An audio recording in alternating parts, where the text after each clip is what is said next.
नमस्कार, मैं उपेंद्र यादव। दोस्तों, इस लाइव प्रोग्राम में आप सबका स्वागत है।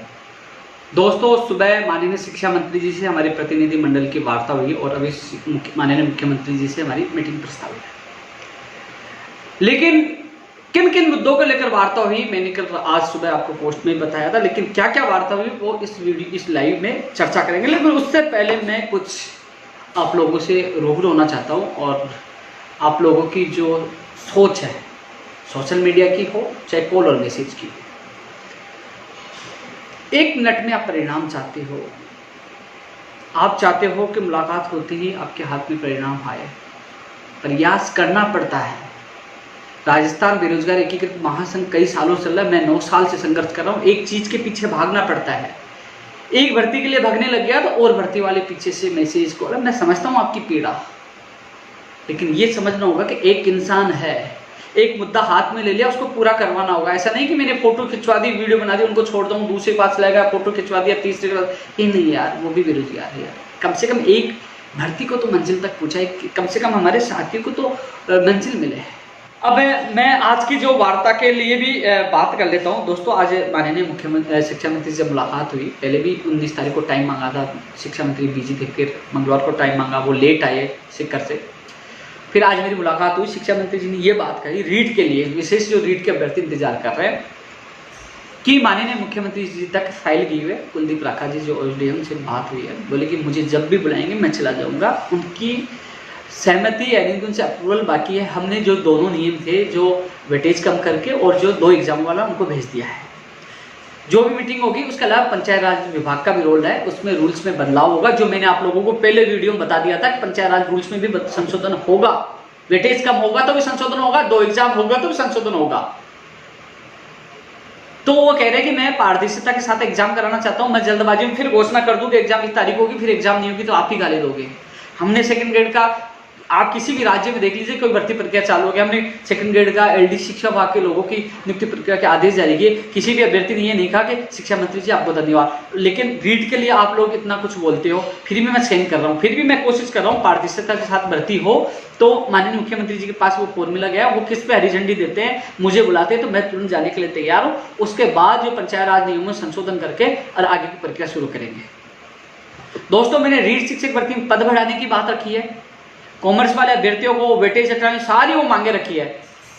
अब कुछ लोग कहेंगे कि उपेंद्र यादव रीट पे इतना जोर क्यों नहीं दे रहे, तो सोचिए मेरे अलावा आपकी मांग कौन उठा रहा है। यूट्यूब पे चिल्लाने से, यूट्यूब पे वीडियो डालने से कुछ नहीं होगा। दरअसल पे काम कौन कर रहा है, ये तो सोचिए आप लोग। मैं इसलिए चुप हूं क्योंकि जब माननीय मुख्यमंत्री जी ने, शिक्षा मंत्री जी ने वेटेज खत्म करने की जो हमारी मांग थी, जो पिछली सरकार में हम जेल गए थे कि वेटेज खत्म किया जाए, BA का फर्जी डिग्री वाले नहीं आ सके, हमने सामान्य ज्ञान शामिल करने की मांग की थी, वो मांगी जा रही है। हम कॉमर्स वालों को अंदर लाने की मांग मानी जा रही है। जब हमारी मांगे मानी जा रही है, समय इसलिए तो लेट हो रहा है कि जो ये विसंगतियां दूर हो रही है, तो हमें राजस्थान के अभ्यर्थियों को तो फायदा हो रहा है। किसको फायदा हो रहा है? उपेंद्र यादव या शिक्षा मंत्री जी को? वो फायदा आप लोगों को हो रहा है। लेकिन मैंने शिक्षा मंत्री जी से ये निवेदन किया है, जिस प्रकार आपने LDC का कैलेंडर जारी किया, जिस प्रकार आपने सेकंड ग्रेड का कैलेंडर जारी किया, कम से कम जो भी हो कि एग्जाम कब होगी, परिणाम कब आएगा, क्या क्या होगा, क्या पैटर्न होगा, जल्द से जल्द जारी किया जाए, जिससे बेरोजगार अपनी तैयारी कर सके।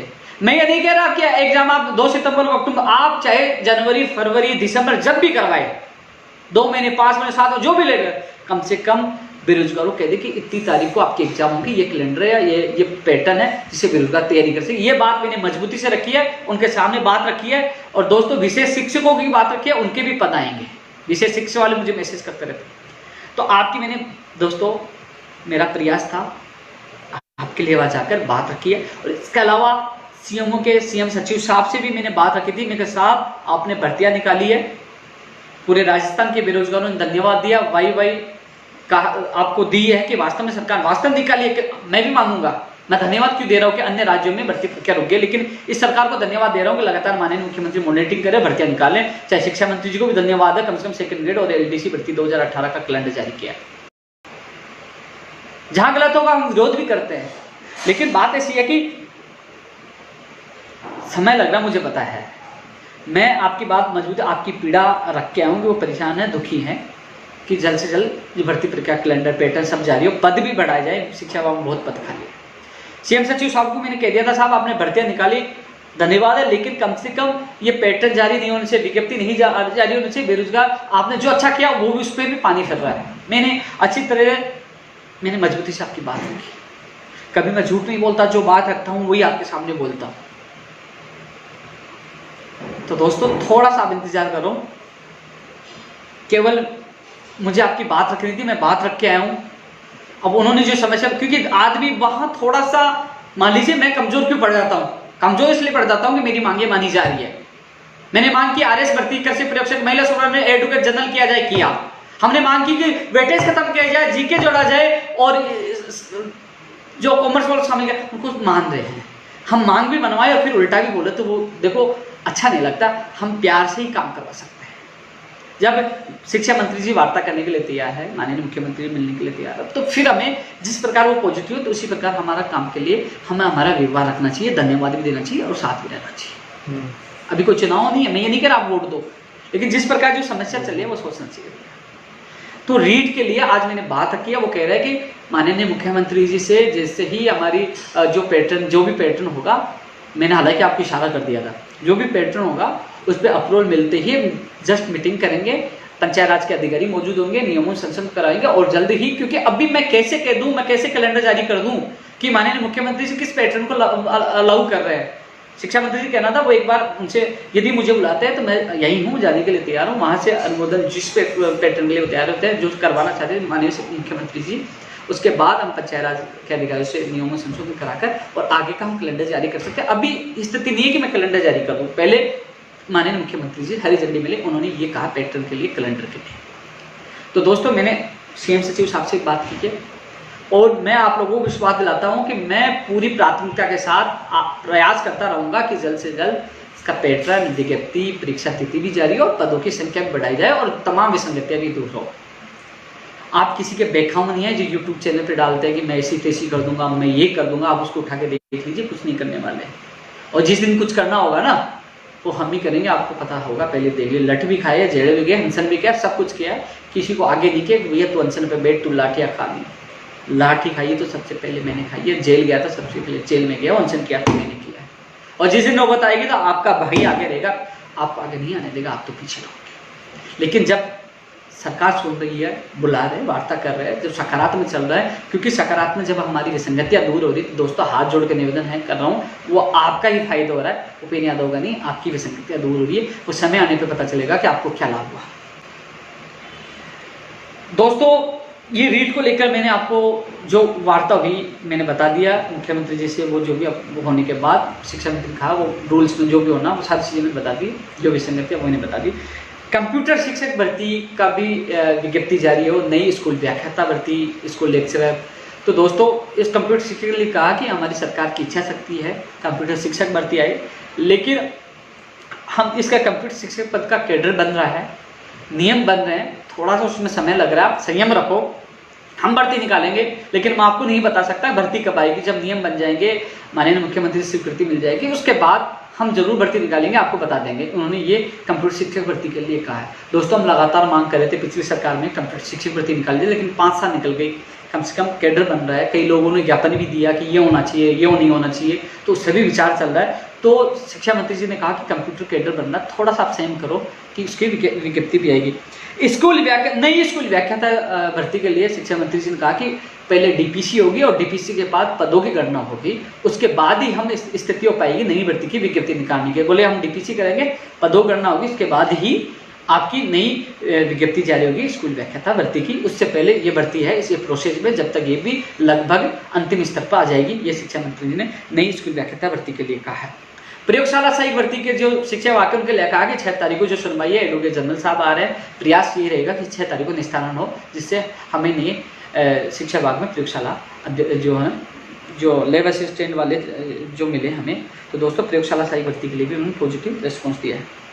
आरएस भर्ती वाला आपके सामने हो गया, हम लगातार प्रयास कर रहे थे, लेकिन एएन भर्ती 2018 में भी दोस्तों, जैसे आरएस भर्ती 2018 रूल्स 15 में बदलाव किया गया, उस रूल्स 15 में बदलाव की वजह ही कोर्ट से आपका आरएस भर्ती 2018 का मामला हल हुआ। अब रूल्स 15 में एएन भर्ती में भी होना है। इस संदर्भ में माननीय मुख्यमंत्री सचिव साहब को मैंने अवगत करा दिया, शायद रूल 15 में बदलाव किया जाए जिससे इनका भी फाइनल परिणाम आए, क्योंकि दोस्तों दोनों में मामला समान था, ओबीसी जनरल कट ऑफ को लेकर आरएस भर्ती 2018 में और एएन भर्ती में भी।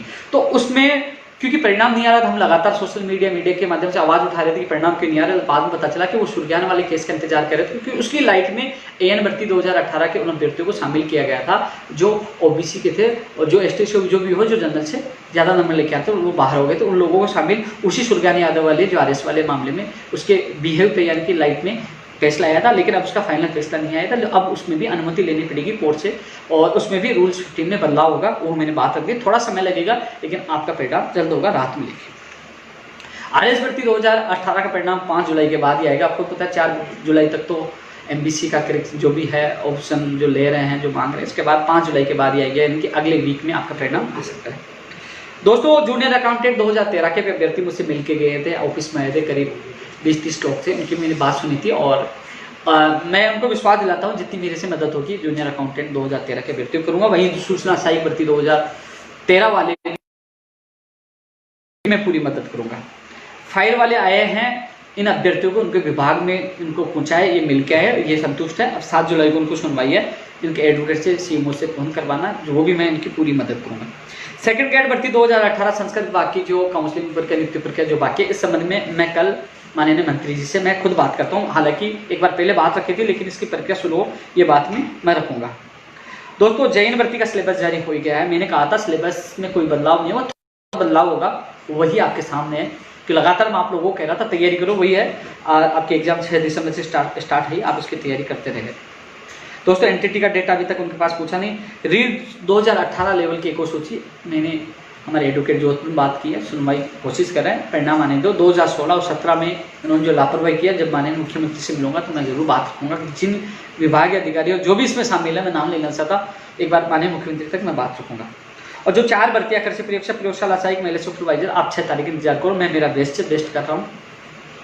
एडवोकेट जनरल साहब आ रहे हैं और भगवान चाहे तो जिस प्रकार आरएस वालों को खबर मिली आपको मिले। दोस्तों इसके अलावा कॉलेज लेक्चरर की वैकेंसी आए, ये भी हम मांग करें।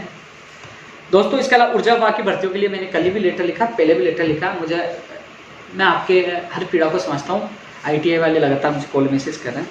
राजस्थान पुलिस 2018 की एक और सूची जारी हो। दोस्तों मैंने पहले भी लेटर लिखा था और मैंने खुद ही रोहतास कुमार यादव के नाम से याचिका लगा रखी, लेकिन कोर्ट में उसका नंबर नहीं आ पा रहा। अब नंबर आना नहीं आना न्यायालय का मामला है, मेरे हाथ में नहीं है, लेकिन जितना प्रयास मुझसे हो रहा है दोस्तों मैं आप लोगों को क्लिक कर रहा हूँ।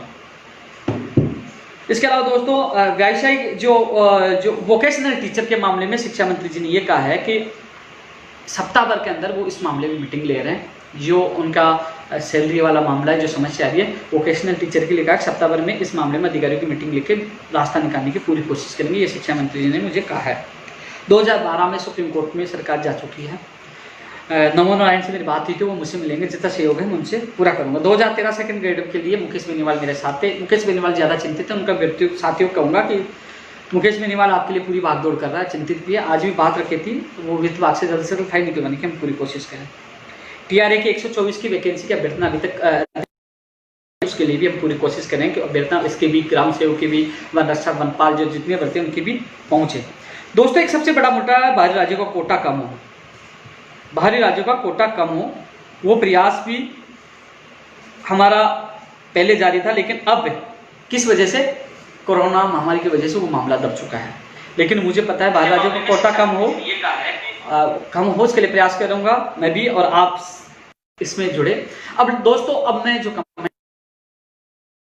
यदि किसी भर्ती को मैं भूल गया हूं तो मैं इन कमेंट्स का भी जवाब दूंगा, लेकिन आप सबसे मेरा निवेदन है कि जो हम सबको मिलकर इस सिस्टम से तो लड़ाई लड़नी होगी, क्योंकि सिस्टम में ये खामियां है कि परिणाम कब आता है, ज्वाइनिंग कब होती है ये पता नहीं, कितने साल लग जाते हैं। कभी भर्ती कोर्ट में एकल पीठ, कभी डिवीजन बेंच, कभी फाइल घूमती रहती है, कभी कहाँ चक्कर काटना पड़ता है, कभी कहाँ काटना पड़ता है। तो हम सबको मिलकर लड़ना होगा। कभी 587 पद कम कर दिए जाते हैं, कभी क्या। इसके लिए हमें एकजुट होना होगा दोस्तों। इस अभियान एक बार कोरोना समाप्त हो जाए, हम सब मिलकर एक बड़ा अभियान भी चलाएंगे, एक बड़ी रणनीति के साथ आगे की प्लानिंग भी बनाएंगे। स्टेनोग्राफर के फॉर्म रीओपन कब होंगे भैया? आपकी जल्दी सूचना मिल जाएगी। इसी जुलाई में आपके रीओपन हो जाएंगे, यानी कि इस वीक या आने वाले वीक में आपको सूचना मिल जाएगी स्टेनोग्राफर कि जो रिओपन के आदेश हो जाएंगे, सूचना के आदेश हो जाएंगे स्टेनोग्राफर। और कई लोग मुझे कॉल कर रहे थे, बार बार ये कह रहे थे कि भैया हमारी वापस वहां चली गई। नहीं, वो झूठी अफवाह है, आपकी अभ्यर्थना वापस एआरडी में नहीं गई है। जल्दी आपको खुशखबरी मिलेगी। मैंने आपकी बात रख दी है कि रिओपन आपके फॉर्म को वो मैंने रख दिया और जल्दी आपके आदेश हो जाएंगे।